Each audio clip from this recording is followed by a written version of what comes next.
I'm Lynn Wainfan from Flint, Michigan. Mr. Kennedy, I wasn't going to vote for you. Then I realized I'm making these decisions out of fear, and I don't want to do that. And I thought of the last time I was completely fearless, and that was when I was a little kid playing outdoors with my friends, man from uncle, fighting injustice. And I have some of those friends for 56 years now. So my question to you is, how do we get these kids off their screens and get them outdoors to play with their friends? Thank you.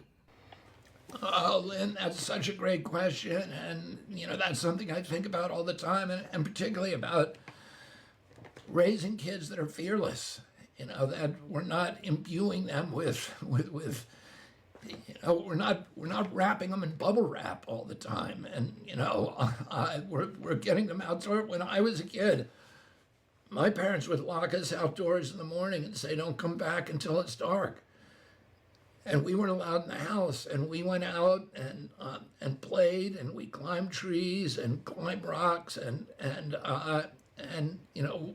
swam in the streams and in the ponds, local ponds. And it made us, and our parents encouraged us to be fearless. And they understood that that was part of our American heritage, that we were the land of the free because we're the home of the brave. And now we're being told to just be fearful of everything, be fearful of disease, of bugs, of viruses, of everything. And, Franklin Roosevelt in 1932, in his speech before the Democratic Convention, gave this famous speech where he said the only thing America had to fear was fear itself. And the reason he said that was because it was the beginning of the Great Depression, and 30% of this people in this country had lost faith in capitalism, and they wanted to go towards socialism and communism. Another 30% had lost faith in capitalism, and they wanted to go to communism. They feared. They were filled with fear.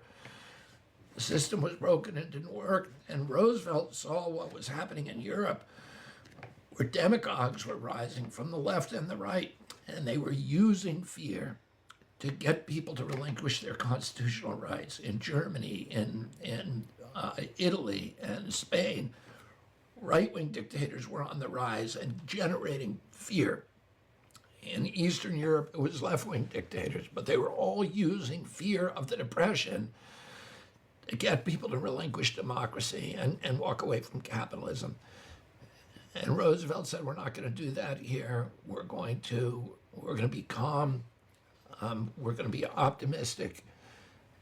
And we're going to be absolutely fearless. And he was able to restore confidence in capitalism over the next 2 or 3 years. My grandfather served with them. My grandfather was the first head of the Securities and Exchange Commission, and they calmed Wall Street, and they gave Americans faith again that the little guy was not going to get robbed on Wall Street, that it was not, just a casino, a fixed casino for the rich, which it had been prior to 1929. And they were able to restore faith in our country, and people started putting their money, taking the money out of the mattresses and putting it back in the banks. And then, we produced the generation, the greatest generation that won World War II. And it's all about being fearless, and then built this country into the richest country in the world. When I was a kid, we owned half the wealth on the face of the earth. America was the land of the free, the home of the brave. The American middle class was the greatest economic engine in the history of mankind. And we've lost all that today. And a lot of it is because we're listening to people who are orchestrating fear and manipulating us. And I'm going to put an end to that as president.